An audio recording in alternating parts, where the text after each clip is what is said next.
I spent years thinking I was just stressed out, tired, irritable. That's just being a guy feels like, right? Turns out I was struggling and had been for a long time. And I had absolutely no idea how to ask for help.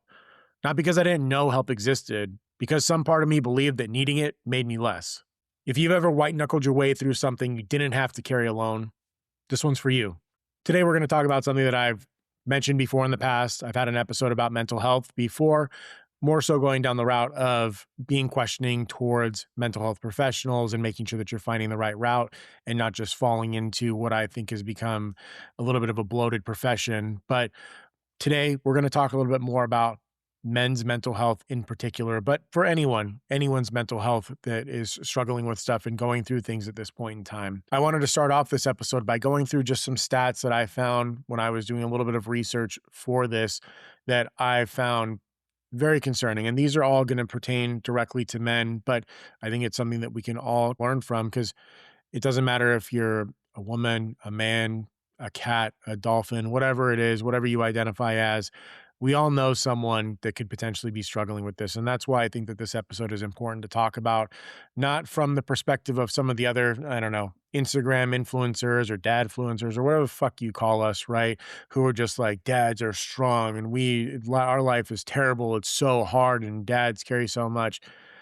We all struggle with stuff, but these stats were something that I thought were very interesting and a little disturbing. And it doesn't mean that men have it harder, but I do think that there are certain societal norms and cultural norms that push men down a route that they don't necessarily have to go. We don't have to be dumb. We don't have to be stubborn. One of the things that I saw that was interesting is that mental health disorders affect one in 8 men globally, but a lot of men go undiagnosed. But in my opinion, everyone struggles with some sort of mental disorder or some sort of mental deficit at some point in their life. We all go through anxiety. We all go through depression. We all go through certain ups and downs. I don't like the true diagnosis.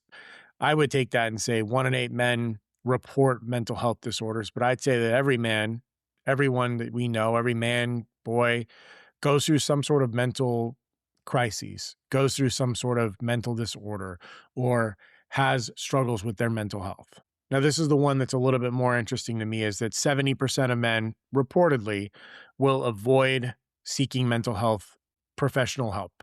They will try to just push through or avoid or deflect or try to remain ignorant to the fact that they're going through some sort of mental crises. And it isn't until they actually get to a crisis point that they're almost forced to seek professional help, or even not even professional help, just amateur help. Seek any help whatsoever. That's something that I would like to elucidate is that men are not very likely to go and seek help. And one thing that I think that most men will struggle with, or that a lot of men struggle with, is depression. That's something that I've struggled with personally in the past.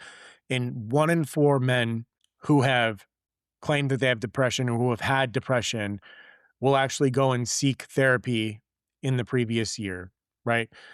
So only 1 in 4 men will go and seek professional help for depression that is strong enough for them to claim that they have depression. Only 1 in 4 of them will go and actually seek help for that. And all of these numbers, what they really point out to me is just that men don't like to seek help. They don't want to go and get better. They think that they can push through things. And I'm not saying that as someone who is immune to that. I was definitely there. I'm definitely still there sometimes. There's a lot of shit that I do that's really dumb and I won't seek help. It's just like the guy who refuses to ask for directions because it makes him seem like he's less of a man or less of a provider or less of a whatever it is. It doesn't really matter. So it's just something that I wanted to take a look at. I think that these numbers kind of help quantify what we're going to be talking about today in terms of men, mental health, seeking help, and how we don't have to do this alone. Now, for me personally, as I mentioned, I am not immune to mental health struggles. I'm also not immune to not wanting to go and seek help. I still struggle with these things now. I'm not currently in therapy or counseling because I think that I've got a good grasp on it. But I'm sure a part of me could benefit from going to counseling, from talking to someone, especially because I don't necessarily have the friend group to go through and talk to about these things or about things I'm struggling with. I've got my wife and we talk about these once in a while, but we're so busy with the 3 kids and the newborn and sports and work. I don't have the time to talk to her about that, and I also don't wanna burden her with my problems. I don't wanna burden her with the things that I'm struggling with. And even though I'm doing okay right now and I've found tools to help me through mental struggles, that doesn't mean that I'm not gonna need help in the future or that I wouldn't benefit from having someone to talk to about these things. Anxiety, depression, those are the big ones for me. Those are the ones that I personally struggle with the most. Now, I've also been diagnosed with ADHD, but that's something completely different and something that I went and got help for. I was on medication. I accepted that. I found ways to kind of get around that now without taking medication, mostly because I don't want to be taking crystal meth, which is essentially what Adderall is, or cocaine, which is Adderall. I don't necessarily want to be taking those things at this point in my life. It wasn't good for my heart, it wasn't good for my health. And so I found ways around that. But anxiety, depression, these are the ones that truly impact me on more of a cyclical basis as opposed to ADHD, which is just constantly present. And I've struggled with this for a long time now. It hasn't been just recent or since I've had kids. Since I was in my 20s, when I got out of college, I went through cycles where I went through, especially depression, anxiety, yes, but depression, depressive states. I struggled with those immensely when I was younger and still do. There are certain things that will kind of lead me down a path of chronic depression where it's hard to get out of bed in the morning, where I don't want to do anything, where nothing seems good and I just have low energy and I'm lethargic. It's a place that I don't like to be. And when I was younger, I would just chalk it up to I'm busy or I'm tired or I've been doing a lot of things. And now I know that I go through these different cycles when there's different things that impact me and I get depressed, I get anxious. I need help in those times.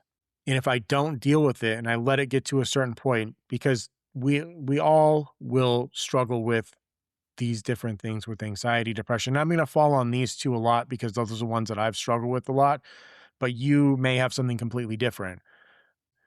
When I go through these states, it's not like a all of a sudden you're chronically depressed. It's a gradual gradient that I'm going down.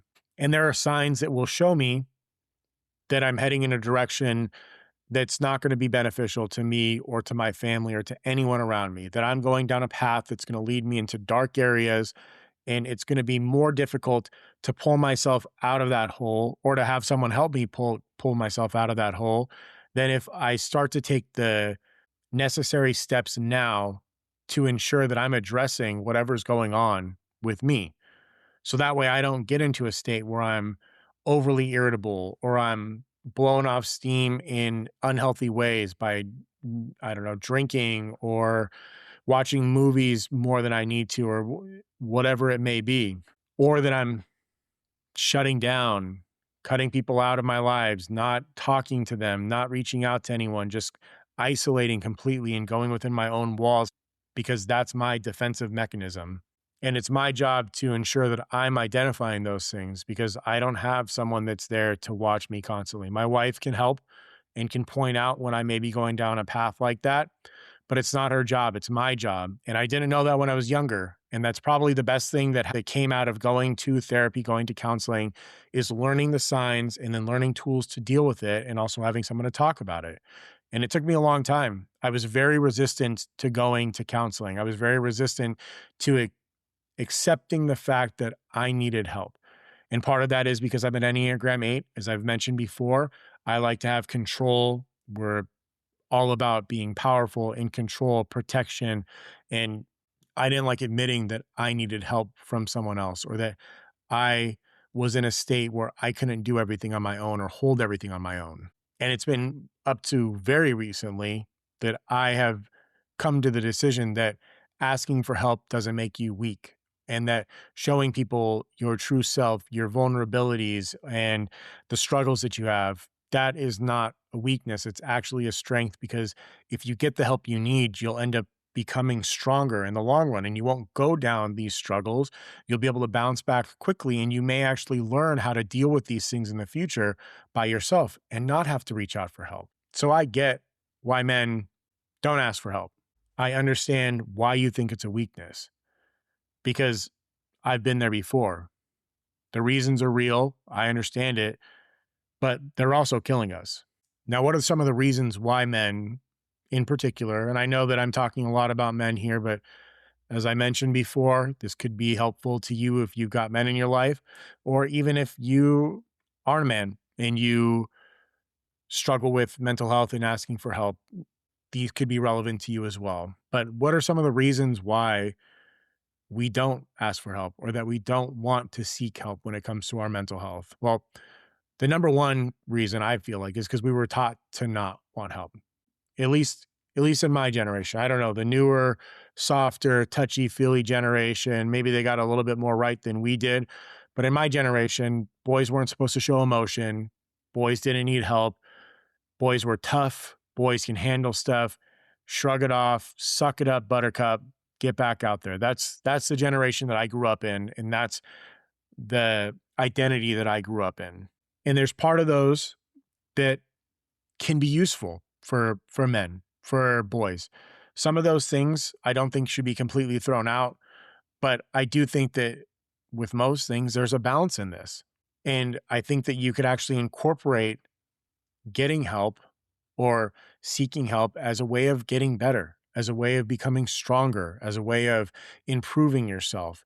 It doesn't have to be framed as a weakness. And that's one of the things is that before it was framed as a weakness, but moving forward, sure, if you want to teach your boys or your kids or whoever, grow up, be tough, be strong, any of those things that you want to teach them, they can be in conjunction with make sure you're getting the help that you need. Be honest about where you're at.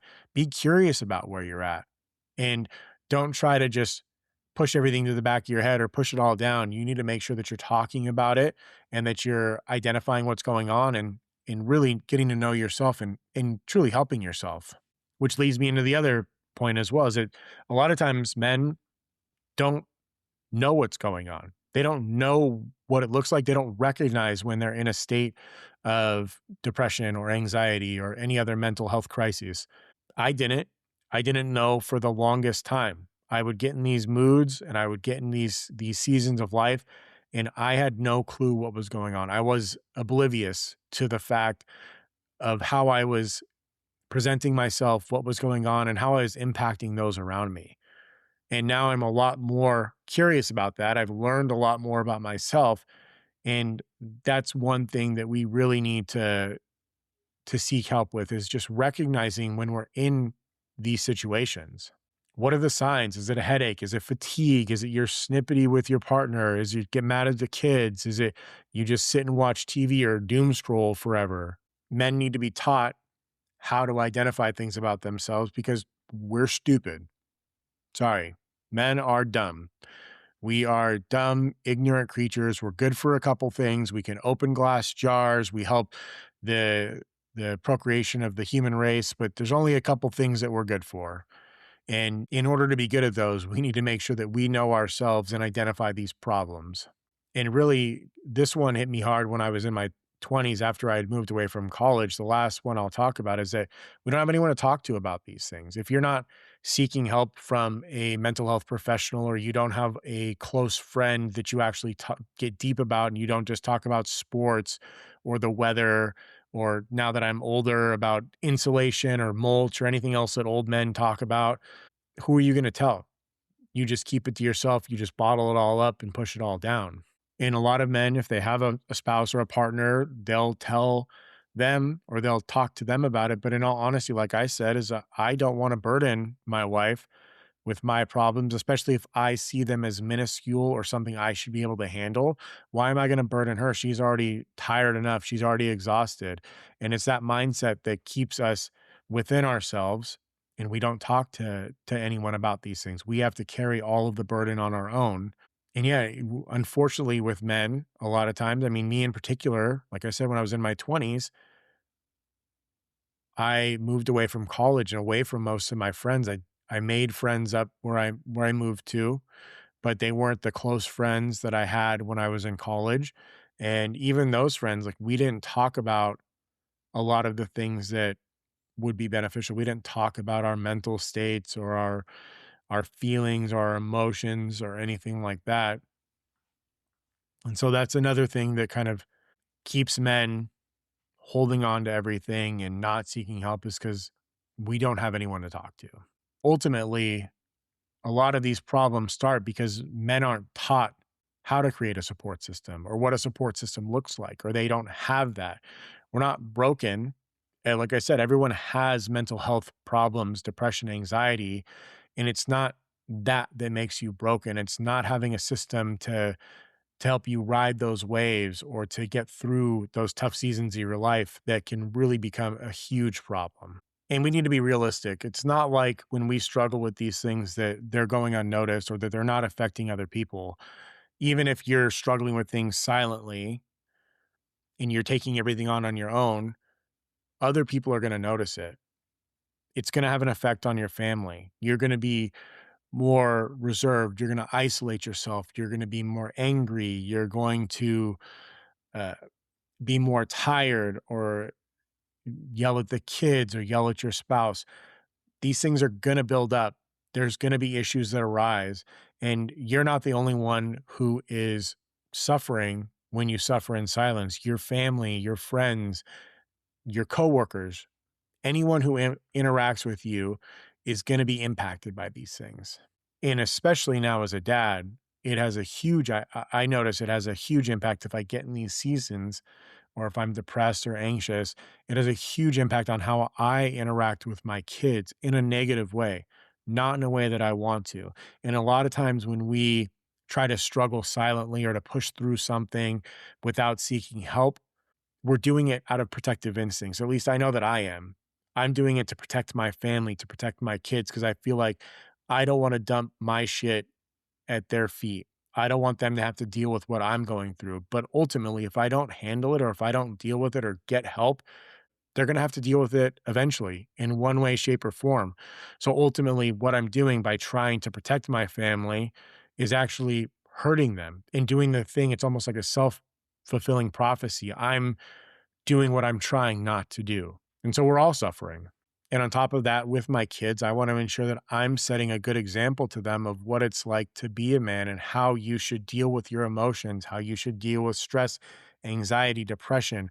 Let them know that it's okay, that these things happen, that you're going to have these seasons, these waves come through your life, and then leading by example on how you should deal with them, how you should be handling them, how you should seek help, how you should seek to understand, setting your kids up so that they don't have to struggle the way you did because you didn't know how to set up a support system. I want my kids to know how to set up that support system and have it from day one.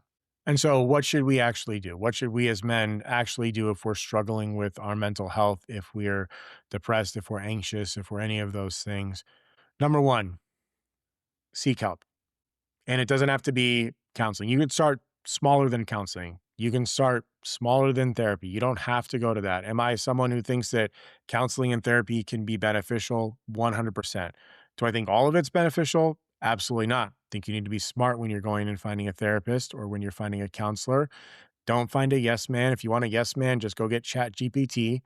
If you want someone to validate you and just tell you everything's rainbow and sunshine and that your life is bad because of everyone else, then yeah, just get Chat GPT and ask it to, blow smoke up your ass. But find help, whether that's a friend or a colleague or anyone or just a journal, something small. Start small, work your way up, something to where you can start identifying what's going on within yourself and try to tackle any problems that are arising from that, from the depression, from the anxiety, identifying what's going on. What's the root cause? How can I help correct this? Are there tools that I have at my disposal that will help me feel better or to cope with some of the things that I'm going through?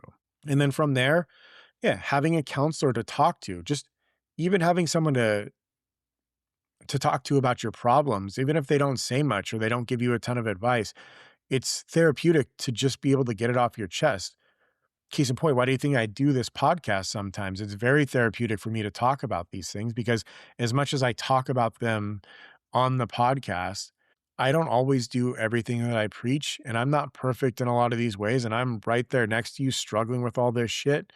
It helps me to talk about it, to bring it to front of mind.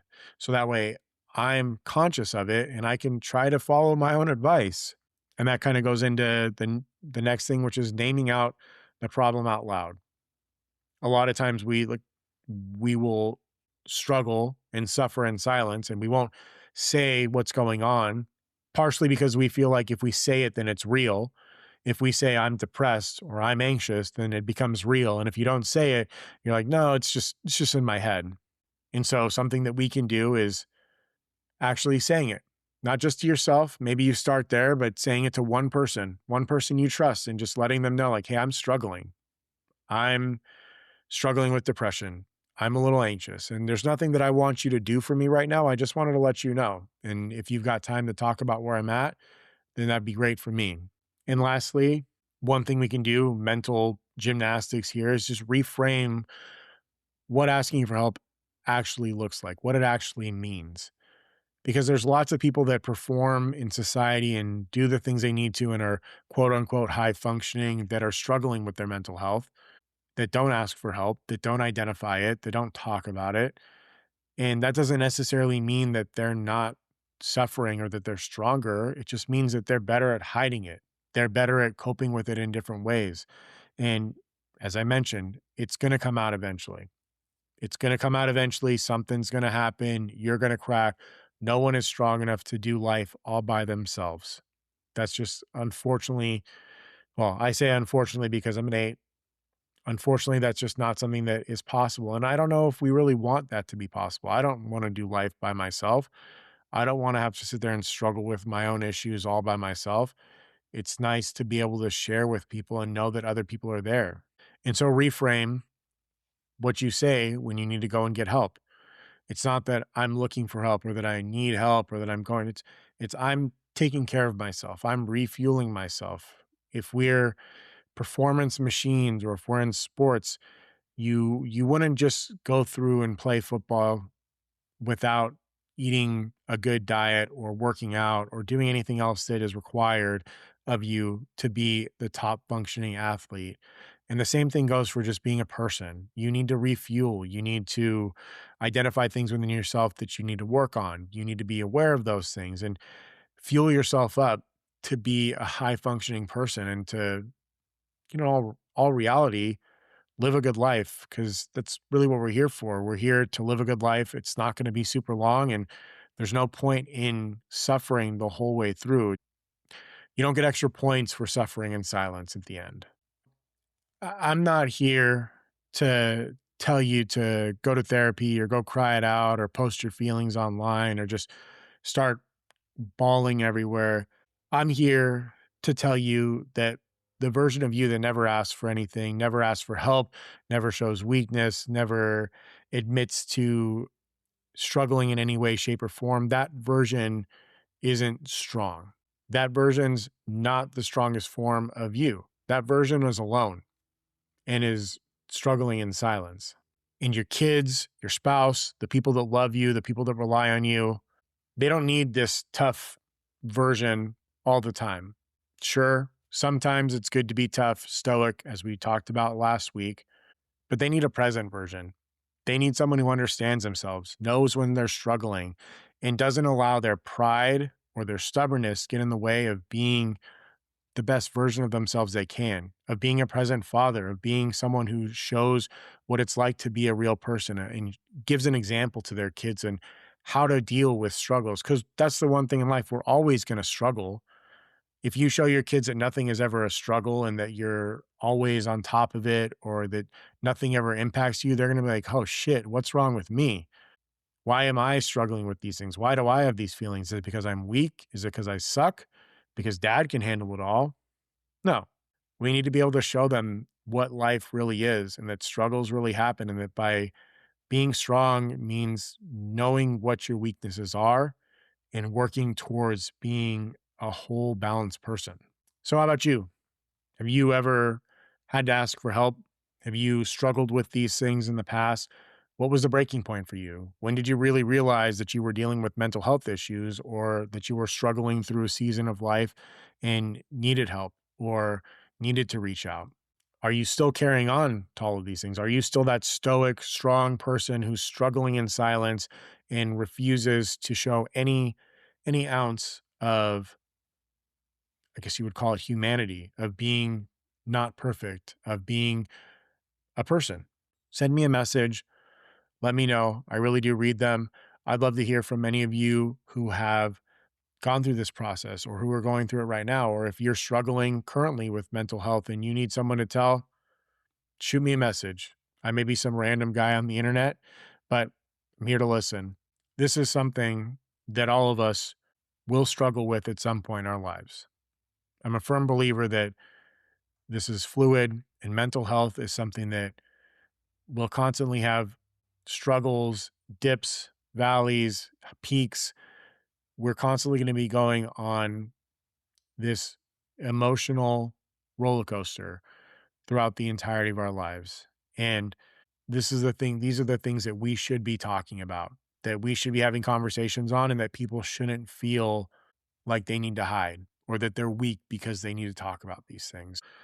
That being said, it's going to be it for this episode.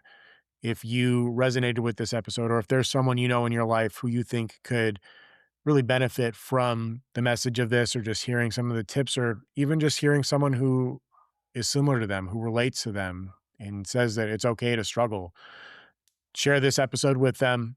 Uh, Send it to them via text or whatever it is.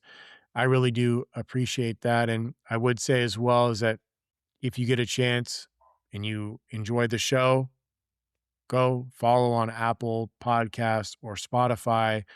Give a 5-star review. It helps other people get the message. And I think there are plenty of people who would benefit from hearing this one, who need to hear that life can be difficult, but it's okay. And that it's not a weakness to ask for help. So that's my ask for today. I appreciate y'all being here. Have a fantastic rest of the day, and I'll see y'all next week.